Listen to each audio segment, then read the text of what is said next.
오늘 우리가 펼친 말씀을 간략하게 정리해 보면 예수님께서 여리고를 지나가시게 되었습니다.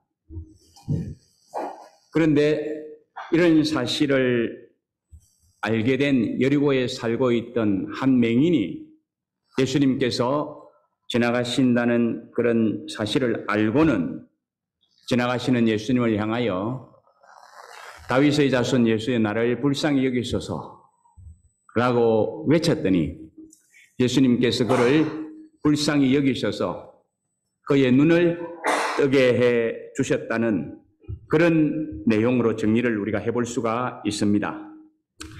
내용은 간단합니다. 그러나 이 말씀 속에서 우리에게 주는 교훈과 도전이 큽니다. 그래서 오늘 저는 여러분들과 함께 이 본문 말씀을 펼쳐놓고 바디메오를 통해서 배운다라는 제목으로 말씀을 살피면서 피차 은혜를 나누기를 원합니다. 본문에서는 맹인의 이름이 나오지를 않습니다. 그런데 이 본문 내용과 같은 내용을 다루고 있는 마가복음 10장 46절을 한번 보시면 보시는 대로 이 맹인의 이름이 나옵니다. 그 맹인의 이름은 바디메오라 이렇게 이야기를 해주고 있습니다. 마가는 아람어를 알지 못하는 사람들을 위해서 바디메오라고 이름을 밝혀주고는 그 이름의 뜻까지를 풀어주고 있지요. 디메오의 아들이다. 바라는 것은 누구누구의 아들이라는 뜻이니까 디메오의 아들이다. 이렇게까지 주어적 설명을 해주기도 합니다. 자, 그런데 이제 이 성경은 이 바디메오가 언제부터 소경이 되었는가 하는 것을 이야기해주고 있지는 않습니다. 그렇지만은 여러분 한번 생각해 보시기 바랍니다. 맹인으로 산다는 것 쉬운 삶이 아니잖아요. 무지 어려운 삶이잖아요. 참으로 답답하고 비참한 삶 아닙니까? 보이지도 않을 뿐만 아니라 사람들도 맹인을 아주 우습게 여기지 않습니까? 조롱하기도 하고 비방하기도 하고 또 천대하기도 하고 멸시하기도 하고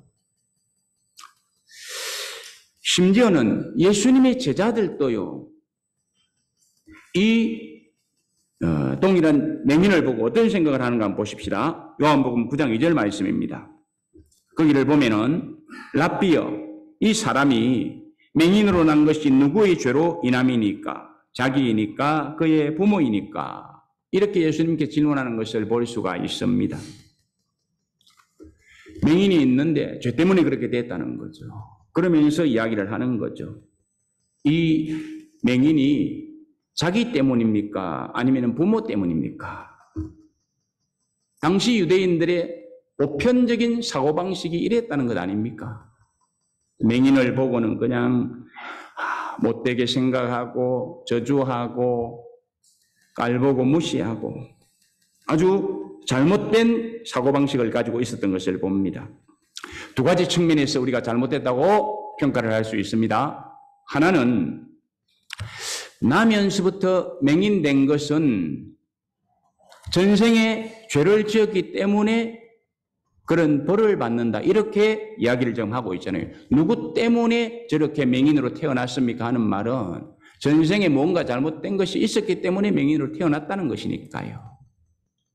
그런데 이것은 성경이 말하는 사상하고 틀리지 않습니까? 그렇죠?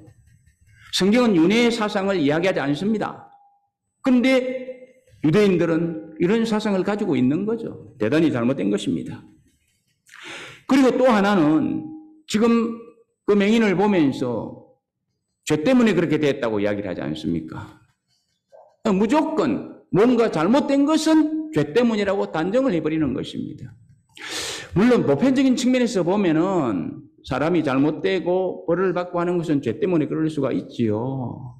그러나 그것이 다 아니라는 것 성경이 밝혀주고 있는 것입니다. 성경에서는요, 때로는 하나님께서 그를 연단하시기 위해서 어려움을 주시기도 한다고 합니다. 그리고 때로는 하나님의 영광을 위해서도 또 그런 일이 생겨난다고 이야기를 해줍니다. 그러므로 이제 제자들이 누구 죄 때문에 그렇게 되었습니까? 이렇게 질문을 했을 때 예수님이 뭐라고 답하십니까? 요한복음 9장 3절 말씀에서 보면 이 사람이나 그 부모의 죄로 인한 것이 아니라 죄 때문에 그런 것이 아니라고 이야기합니다. 그에게서 하나님이 하시는 일을 나타내고자 하심이라. 하나님의 섭리로 지금 잠시 그런 처지에 있다라는 것 아닙니까?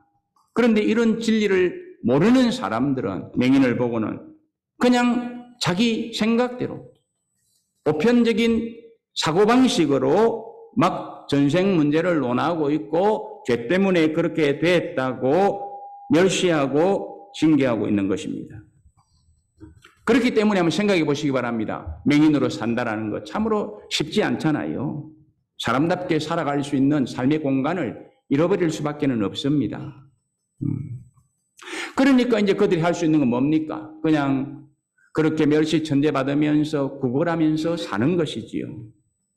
그래서 오늘 우리가 펼친 본문 35절 말씀에서 보면 이 맹인 바디메오도 뭘 하고 있는 것입니까? 구걸하고 있는 거죠. 길가에 앉아서 구걸하고 있었다. 이렇게 이야기를 합니다. 자, 그런데 이렇게 살아가는 거지 바디메오의 소원은 무엇이겠습니까?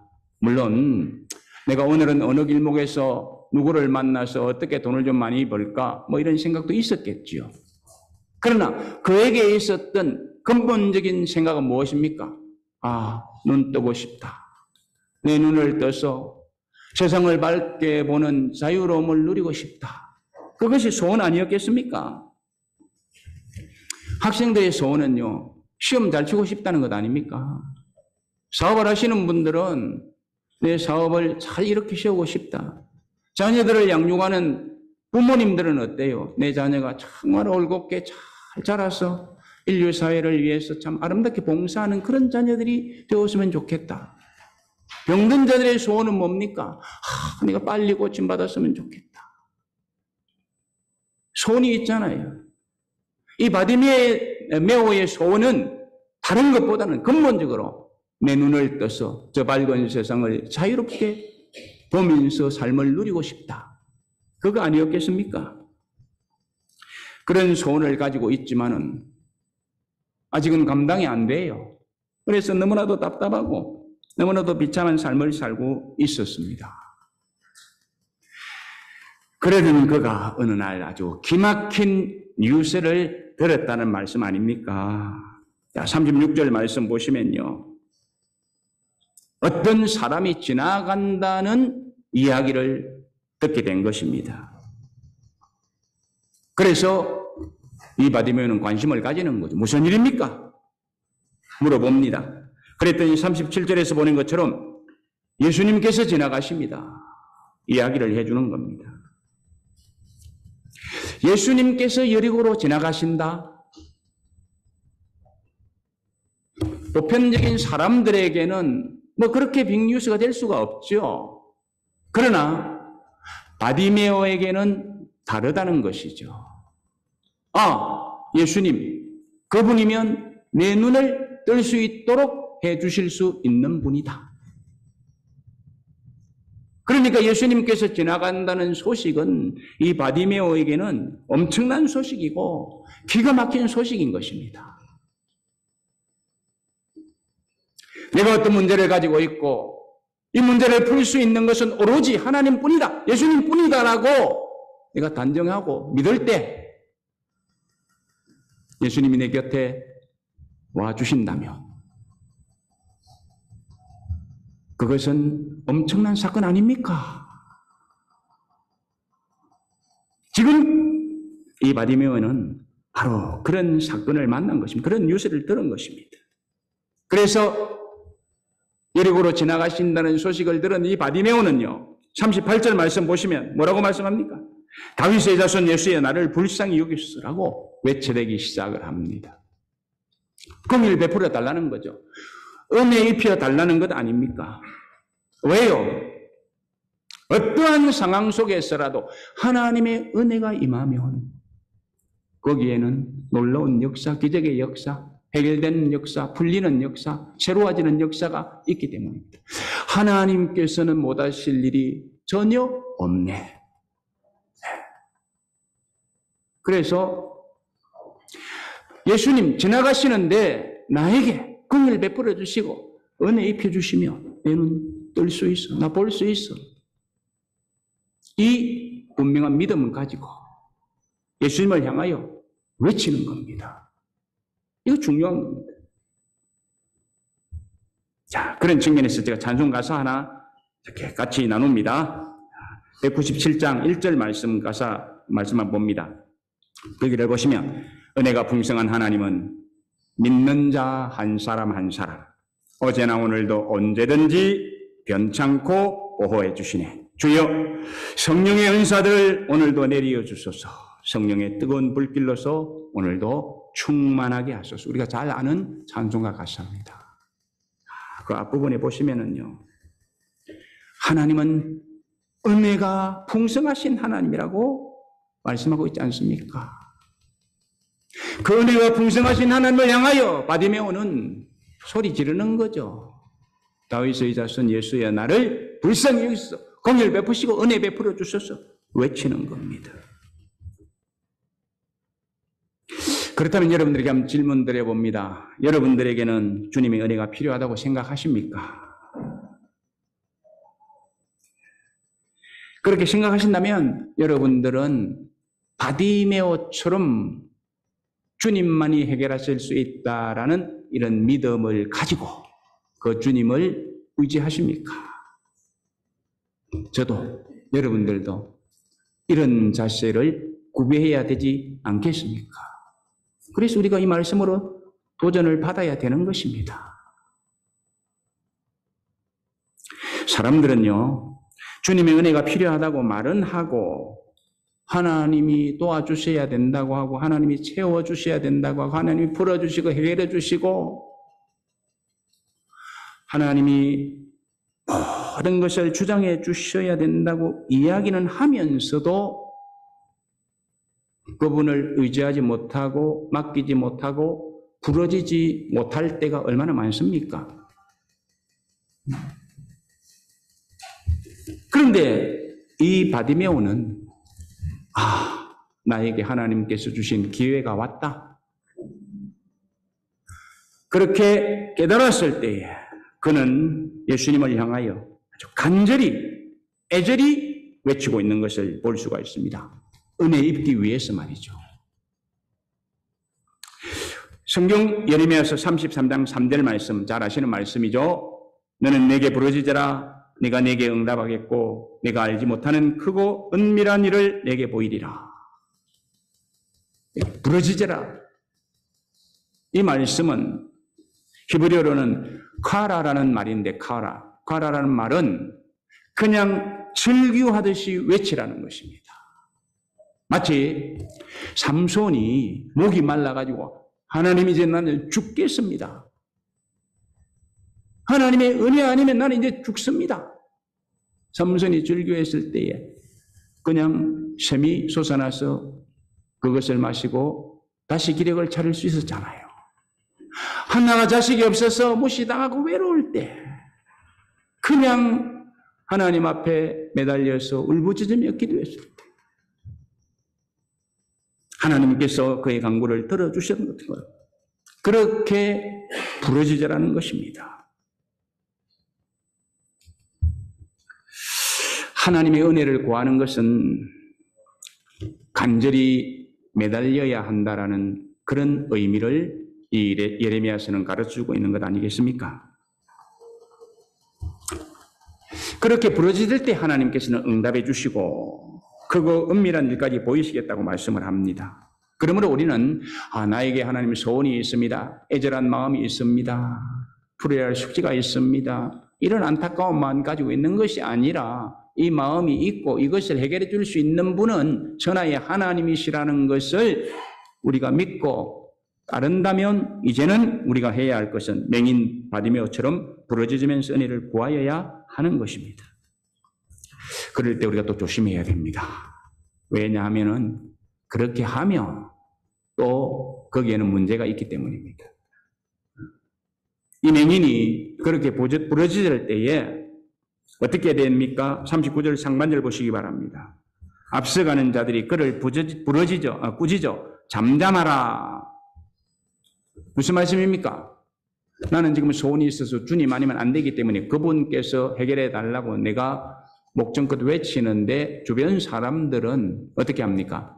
방해 공작을 하는 거죠. 그러지 말라고. 여러 가지 각도에서 우리가 주님의 은혜를 입고자 할 때 이런 일은 생겨날 수가 있습니다. 내가 주일 성수 잘해야지 하는데요, 반가운 손님이 찾아와서 주일을 못 지키게 하는 경우도 있습니다. 얼마든지 예는 우리가 많이 들 수가 있습니다. 정말로 내가 하나님의 은혜를 입기 위하여 중심으로 하나님을 섬기면서 살아가리라 하는데 딱 생각하고 나면 그것을 차단하는 일들이 생길 수가 있는 거예요. 왜 이런 인상이 생깁니까? 여러 가지 각도에서 우리가 생각할 수 있지만 가장 중요한 것은 사단의 회방 아니겠습니까?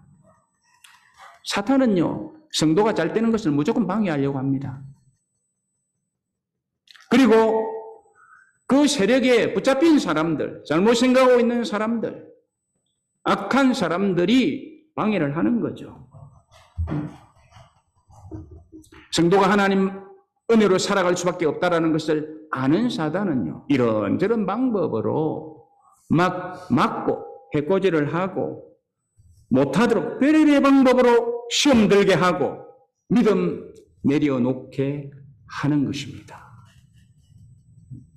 그러므로 우리는 참 조심해야 됩니다. 욥의 경우를 한번 보시기 바랍니다. 욥은 믿음으로 살려고 얼마나 발버둥 쳤습니까?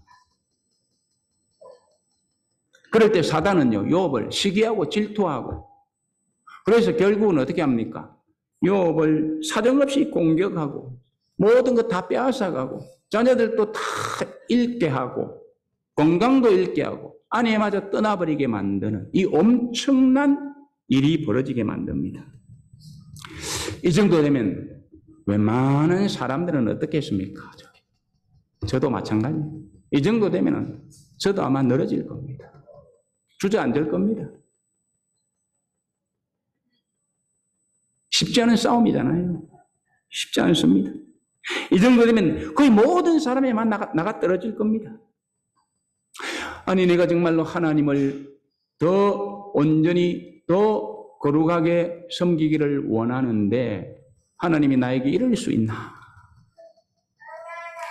이렇게 따지면서 그냥 주저앉는 그런 일들이 많이 있을 수 있습니다. 그러나 욥은요, 이러한 상황에서도 주저앉지 않고 어떻게 했습니까?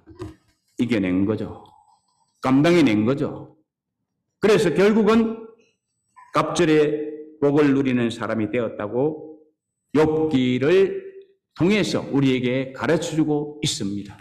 이게 욥기를 기록한 이유입니다. 욥의 인내를 배워라.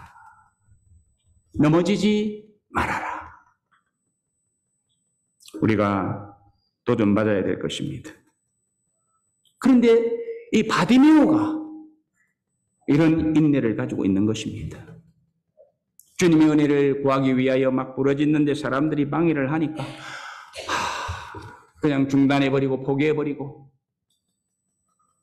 그런 것이 아니라 어떻게 합니까? 더 크게 부러졌다 이렇게 이야기를 합니다. 39절 말씀 보시기 바랍니다. 하반절이죠. 저가 더욱 심히 소리질러 다윗의 자손이여 나를 불쌍히 여기소서 하는지라. 그냥 이 말씀을 보면서 야, 바디메오 참 매력 있는 사람이다. 바디메오의 매력이 여기 있지 않습니까? 신앙인의 매력이 무엇이겠습니까? 주저앉지도 않고 낙심하지도 않고 좌절하지도 않고 어떤 형편에서도 그 믿음 아름답게 지키는 절개를 가지는 것. 그게 신앙인의 매력 아닙니까? 바디메오는 이런 매력을 가지고 예수님을 향하여 더욱 온전한 믿음으로 나아가는 것을 볼 수가 있습니다. 그러자 예수님께서는 이렇게 부러지는 바디메오에게 후한 점수 주시죠. 안 그럴 리가 없잖아요. 그래서 40절 보시면 예수님께서는 지나가시던 발걸음을 멈추시고 그를 부르십니다. 데려오라고 하십니다. 그러시고는 41절 상반절에서 보는 것처럼 내게 무엇을 하여 주기를 원하느냐 이렇게 물으십니다. 왜 물으십니까? 예수님 몰라서 물으십니까? 아니잖아요. 아시잖아요. 아니 맹인이 눈 떠서 세상을 자유롭게 보고 싶어하는 마음이 있다는 거 모르는 사람이 어디 누가 있겠습니까? 자명한 사실입니다. 그럼에도 불구하고 예수님께서는 바디메오에게 내가 무엇을 너에게 해주기를 원하느냐 이렇게 물으셨다라는 것이죠. 그 이유는 이 맹인 바디메오의 소원을 알기 위해서가 아닙니다. 소원은 알아요.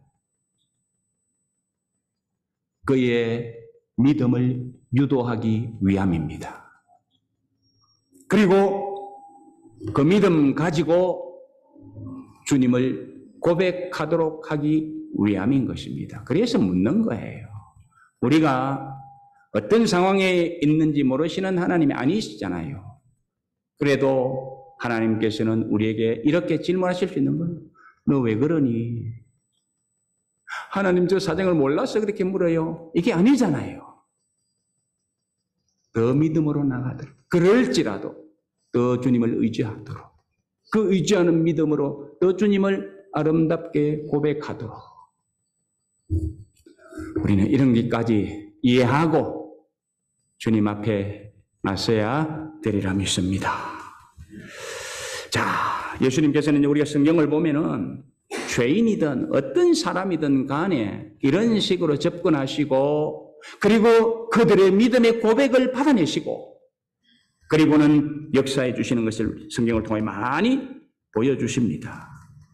때로는요, 엉뚱한 대답을 하셔도 그에게 믿음이 있는 것을 보신 주님께서는 그의 소원을 풀어주시는 것을 우리가 볼 수가 있습니다. 왜입니까? 중요한 것은 믿음이기 때문에 그렇습니다. 예수님은 그 믿음대로 은혜를 받도록 하시는 것입니다. 따라서 이런 방법으로 접근하시는 예수님, 좀 배려가 깊으시지요. 그렇게 접근하심으로 예수님께서는 육신적인 문제만 풀어주시는 것이 아니라 그 너머에 있는 영적인 문제, 영안을 뜨게 하시고 영적인 은혜와 복을 누리도록 하시기 위해서 예수님께서는 의도적으로 그렇게 하신다는 것입니다. 나는 급한데 왜 예수님 빨리 움직이지 않으십니까? 이럴 수 있지만 주님께서 의도하시는 바가 있겠지. 우리에게는 이런 생각이 필요한 것입니다.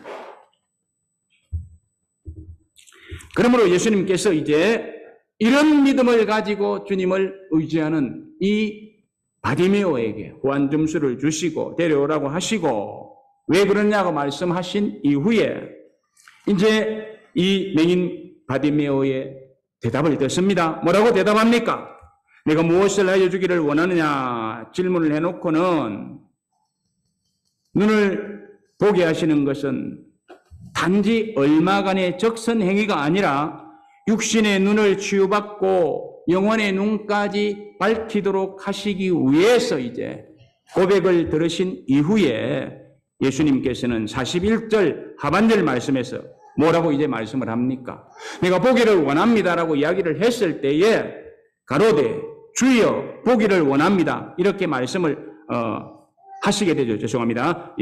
41절 하반절 말씀 보면은 가로되 주여 보기를 원하나이다. 이렇게 이제 대답을 합니다. 근데 이 대답이 이제 기가 막히는 대답이에요. 그냥 너가 내게 무엇을 해주기를 원하냐고 물었을 때에 그냥 보기를 원합니다. 이렇게 이야기할 수도 있잖아요. 그게 진정한 소원이니까. 근데 그 앞에 주여라는 말을 붙였다라는 것입니다. 주여 보기를 원합니다. 우리 원어로는 큐리에라고 하는데 그분을 고백하면서 내가 보기를 원합니다. 이렇게 이야기했다는 것 아닙니까? 이런 고백을 통해서 보면은 이 바디메오는요, 단지 예수님을 기적을 행하는 분으로만 안 것이 아니라 그분이 진정한 메시아다. 그분이 진정한 구주이시다. 내 눈도 뜨게 할 수 있을 뿐만이 아니라 내 영혼이 구원을 허락하실 수 있는 분이시다. 이거 안 거죠. 이거 고백한 거죠.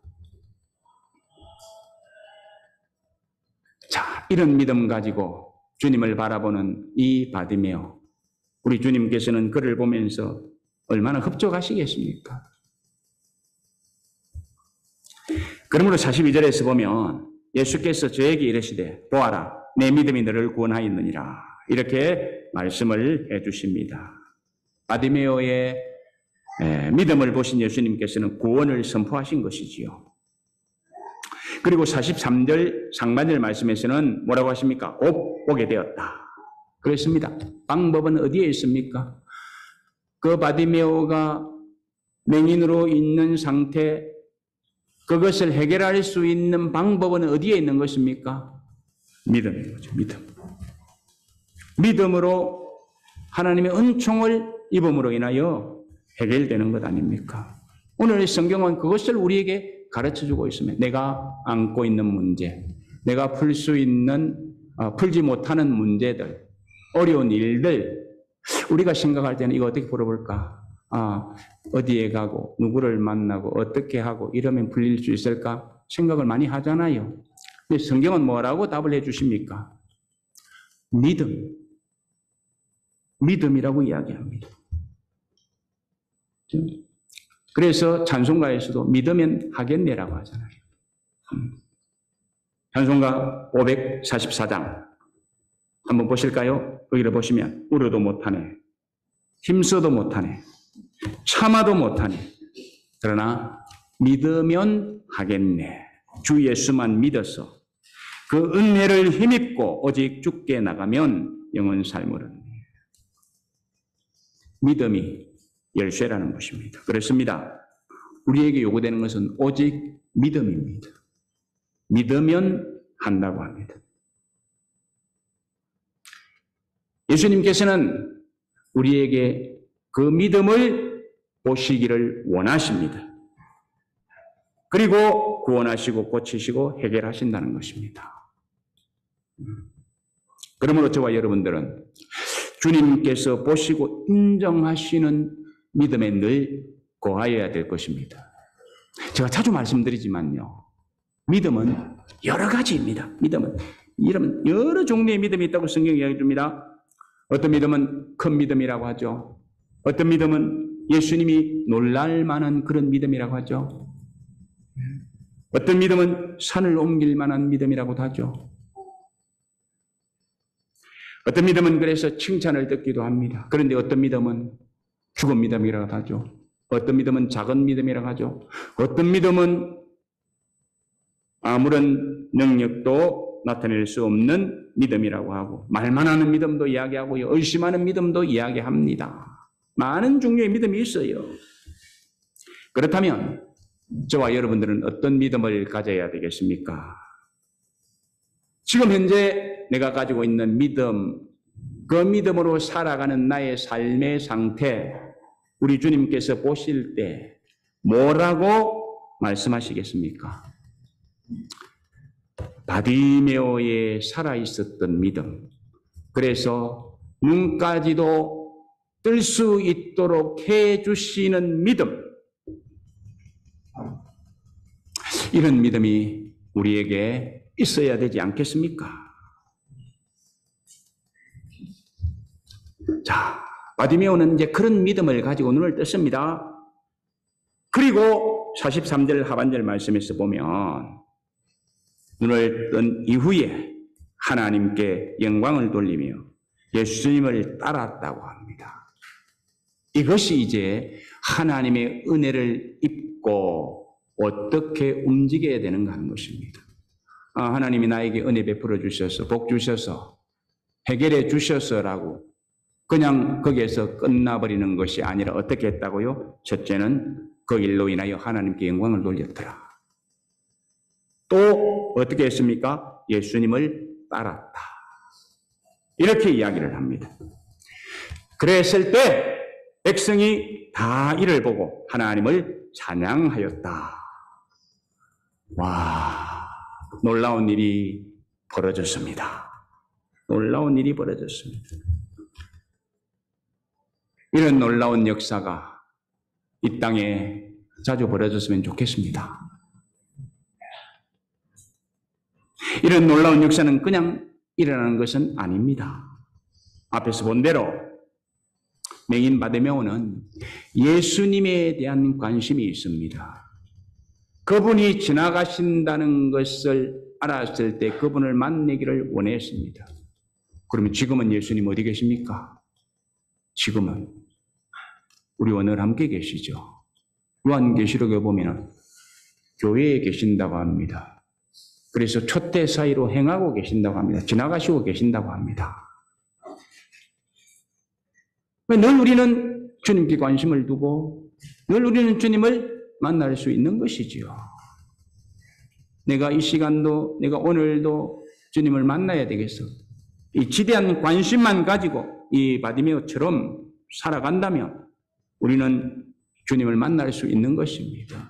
그 기회를 우리가 늘 붙들고 간절히 기도하면 그 일이 일어날 수가 있는 것입니다.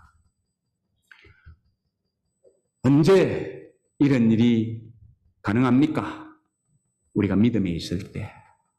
우리가 믿음에 있을 때. 그런 믿음을 가지고 주님의 은혜를 입은 바디메오는 그냥 돌아선 것이 아닙니다. 하나님께 영광을 돌리며 주님을 따랐습니다. 여기 주님을 따랐다는 것은요, 예수님께서 지금 유월절을 지키기 위해서 예루살렘으로 가시는데 같은 동행자로서 갔다는 말이 아닙니다. 여기 주님을 따랐다는 것은 주님의 은혜를 입고 영광을 돌리고 난 이후에는 이제는 주님의 뜻을 따라서 제자다운 삶을 살기 시작했다는 말입니다. 우리가 그렇게 살아가야 되리라 믿습니다. 그럴 때 그 바디메오를 본 사람들이 어떻게 했다고요? 하나님을 찬양했다는 것입니다. 놀라운 일이 일어나는 것이죠. 무슨 도전이 있습니까? 오늘날 세상 사람들은 교회를 향해서 이런저런 좋지 않은 이야기를 많이 하고 손가락질을 많이 합니다. 그래서 교회 오라고 하는 것조차도 우리가 부담스러움을 느낄 수 있는 시대가 되어버리고 말았습니다. 하나님의 존귀한 이름은 이미 땅바닥에 내동댕이 쳐진 지가 오래입니다. 이러한 시대에 하나님 나라를 세우고 하나님 영광을 돌리는 일이 어떻게 일어날 수 있습니까? 저 여리고에서 일어났던 그런 일들이 이 땅에서 재현되어지면 그럴 수 있겠죠? 그럴 수 있을 것입니다. 그러므로 오늘 사는 우리가 이 바디메오를 통해서 배우고 또 좀 받았으면 좋겠습니다. 이런 삶의 모습을 볼 때에 우리가 이야기하지 않아도 그냥 보는 사람들이 마음이 동하게 되는 겁니다. 와, 대단하다. 어떻게 저렇게 살아낼 수 있을까? 아, 믿음 때문이구나. 아, 하나님의 역사 때문이구나. 살아계신 하나님의 은혜 때문이구나. 말하지 않아도 그 역사를 보고 그들이 깨닫고 하나님을 찬양하고 주님께로 돌아오는 이런 일들이 있을 수가 있다는 것입니다. 오늘날은요, 우리가 말해서 하나님을 알릴 수 있는 것이 아니고 말해서 전도할 수 있는 것이 아닙니다.